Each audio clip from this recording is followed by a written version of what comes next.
hindi na kami kumakain. Halos magpakamatay kami sa pagkatrabaho para na mabuhay.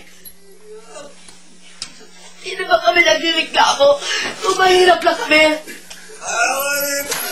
Ang mga anak ko hindi mga tamad.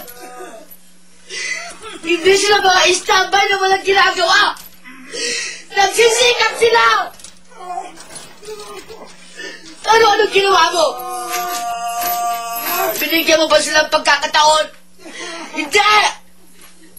Ginawa mo pa silang baliw! Hindi ka man na kontento! Hindi lang sa isa! Ginawa mo pang tatlo! Ayan! Meron pa akong dalawang anak! Gawin mo na rin silang baliw!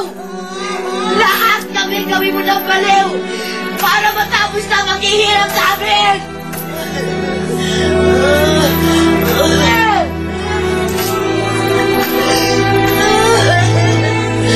Hindi naman ako nagkulang sa'yo.